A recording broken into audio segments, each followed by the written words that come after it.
जी अस्सलाम वालेकुम रहमतुल्लाह। बच्चों, उम्मीद करता हूँ आप लोग खैरियत से होंगे और एंजॉय कर रहे होंगे। जैसा कि आप लोग जानते हैं, ऑनलाइन लेक्चर के अंदर हम केमिस्ट्री को डिस्कस कर रहे हैं, तो उसी सिलसिले की एक कड़ी आज का लेक्चर है।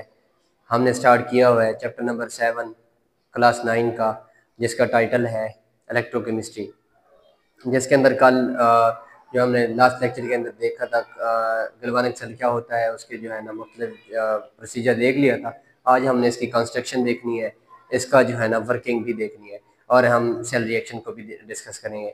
चलें हम अपना लेक्चर स्टार्ट करते हैं।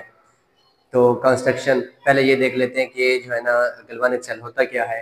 तो a cell which converts chemical energy into electrical energy is called galvanic cell। इसका दूसरा नाम हमने देखा था वोल्टेक सेल।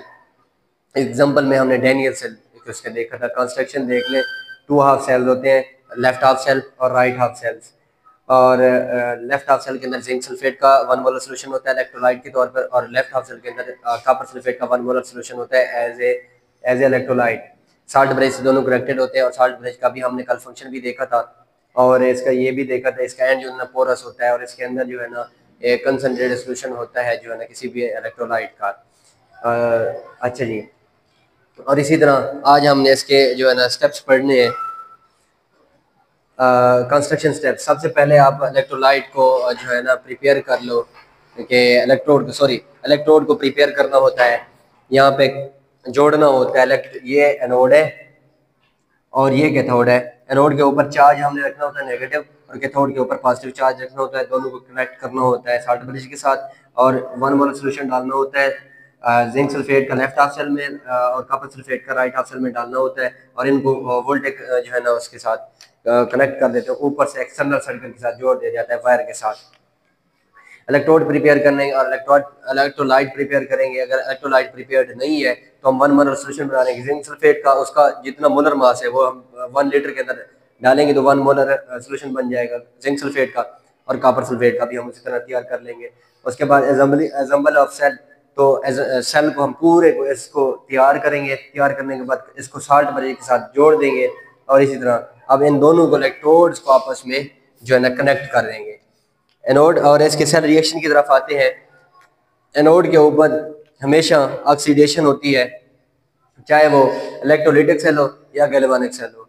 फर्क ये होता है, इलेक्ट्रोलिटिक सेल के अंदर एनोड के ऊपर पॉजिटिव चार्ज होता है और कैथोड के ऊपर नेगेटिव चार्ज होता है। क्यों?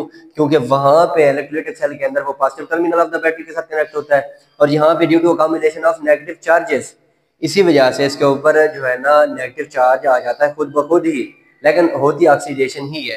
कैसे? जिंक जो एटम्स होते हैं इसके अंदर 1 मोलर सोल्यूशन के अंदर, तो वो कन्वर्ट हो जाते हैं जिंक आयन के अंदर, और इलेक्ट्रॉन को रिलीज करते हैं।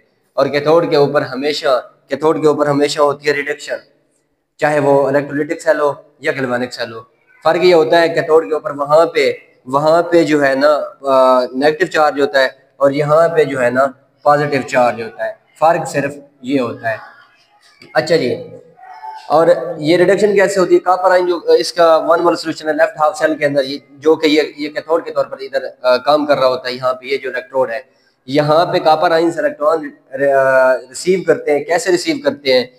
एक्सटर्नल सर्किट से, जो कि जिंक ने रिलीज किए थे, वो एक्सटर्नल सर्किट से आते हैं, और ये जो है ना यहाँ पे इलेक्ट्रोड के ऊपर कैथोड के ऊपर आते हैं। तो कॉपर आयन जो होते हैं वो रिसीव करके रिड्यूस हो जाते हैं और कॉपर एटम्स बना देते हैं। मींस रिडक्शन यहाँ पे होती है। आयन फ्लो क्या होगी? जिंक आयन कैथोड से एनोड से कैथोड की तरफ मूव करते हैं। क्यों? यानी कि अगर यहाँ पे कॉम्बिनेशन हो जाती है तो रिएक्शन स्टॉप हो सकता है, सेल रिएक्शन स्टॉप हो सकता है अगर जिंक आयन यहाँ पे स्टॉप। आप देखें ना, यहाँ पे अगर पॉजिटिव आयंस यानी कि कैटायंस जिंक आयन जमा होते हैं तो ये अकोमोडेशन इनकी हो जाएगी, और यहाँ पे कॉपर आयंस और सल्फेट आयन नेगेटिव चार्जेस की अकोमोडेशन हो जाएगी। तो इनको मेंटेन करने के लिए इसी वजह से ही साल्ट ब्रिज को जोड़ा जाता है। तो अब ये जो जिंक आयन होते हैं ये एनोड से कैथोड की तरफ थ्रू साल्ट ब्रिज के जरिए ये मूव करते हैं इनटू द कैथोड में, और यहाँ से जो कॉपर आयंस होते हैं वो मूव करते हैं टुवर्ड एनोड की तरफ through salt bridge. Ion flow, electron flow, जो इलेक्ट्रॉन जिंक ने रिलीज किए हैं तो वो एक्सटर्नल सर्किट से मूव करते हैं, मूव करते हुए कैथोड के ऊपर आते हैं, जहाँ से जो है ना ये कॉपर रिसीव करके वो बना देते हैं कॉपर एटम्स को। और ये जो फ्लो ऑफ चार्जेस है, electricity, what is electricity? The flow of electrons is called electricity. और ये जो इन्होंने मूव किया है, ये मूव करते हैं तो इस मूवमेंट की वजह से करंट प्रोड्यूस होता है। अच्छा जी, और केमिकल रिएक्शन को देखें, जिंक एटम्स होते हैं और कॉपर के आयंस होते हैं जो इसके वन मोल सॉल्यूशन के अंदर होते हैं, तो ये कन्वर्ट होते हैं जिंक आयन में और ये कॉपर एटम्स के अंदर कन्वर्ट हो जाते हैं।